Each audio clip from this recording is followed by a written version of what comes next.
Opponents of the U.S. withdrawal from Afghanistan are using the images of desperate Afghans seeking flights out of the Kabul airport to attack the U.S. decision to leave the decades-long civil war. Nikki Haley, the Trump administration's former U.S. ambassador to the United Nations, equated President Joe Biden's departure from the South Asian nation as a full-blown surrender to the Taliban, as if there was an alternative between getting out of a feudal nation-building enterprise and escalating Washington's role in the conflict. The mainstream media has suggested that the less-than-ideal implementation of the withdrawal should have given the Biden administration pause, even though the war in Afghanistan is as unpopular with the American public as it has ever been.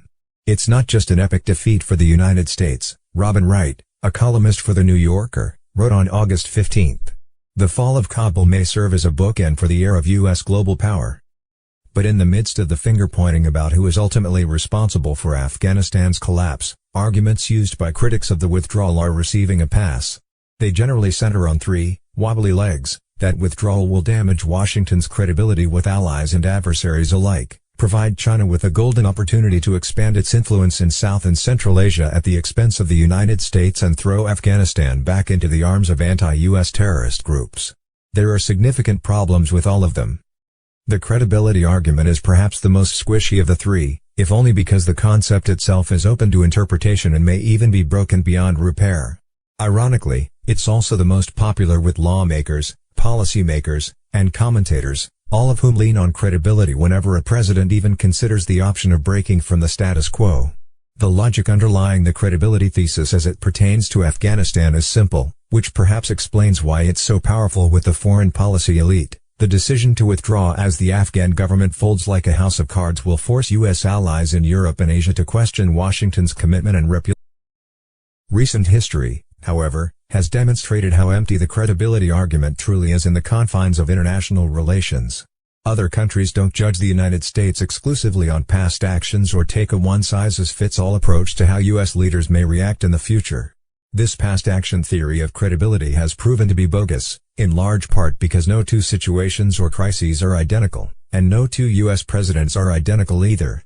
Interests matter, and the fact is that maintaining a stable balance of power in Eurasia and ensuring a rising China doesn't become the indisputable hegemon in Asia are far more important U.S. foreign policy priorities than bailing out an incompetent Afghan government year after year, decade after decade.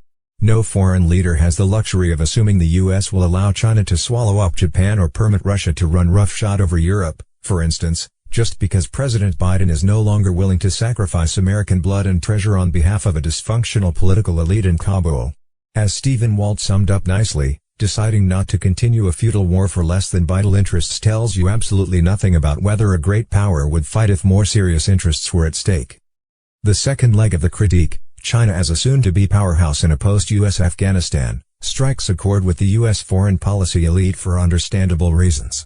China, the largest economy in the world, is a near-peer competitor to the U.S. and perhaps the only nation on the planet that could realistically challenge Washington's position in Asia. Concern about Beijing using the U.S. withdrawal to its advantage received an extra boost of adrenaline last weekend when Joe Bo, a former colonel in the People's Liberation Army, wrote an op-ed in the New York Times triumphantly claiming that China was ready to step into the void left by the hasty U.S. Yet to presume China is interested in following Washington's footsteps in Afghanistan and making the same bumbling mistakes would be a significant error in judgment. While it's undoubtedly true that Chinese officials are relishing the scenes of chaos at the Kabul airport and leveraging the shoddy evacuation of Americans and Afghans for their own propaganda purposes, the Chinese Communist Party isn't stupid. Yes, Afghanistan possesses as much as $1 trillion in mineral wealth that could theoretically be exploited by the Chinese.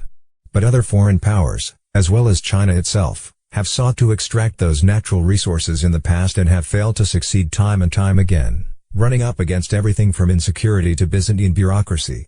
The Taliban's successes over the last few months notwithstanding, it's safe to assume the movement will continue to face at least some degree of armed resistance for the foreseeable future. Just this weekend, anti-Taliban factions based in the Panjshir Valley retook 3 districts in the north.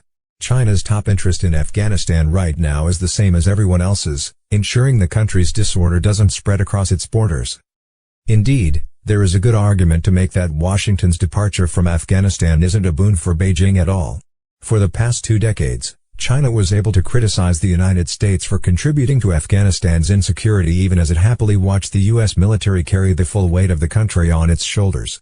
Removing U.S. forces has altered the current calculus tremendously for Chinese officials, who no longer have the good fortune of mooching off the U.S. pacifying Afghanistan, if that's even possible, will now be the responsibility of China and the rest of the country's nation.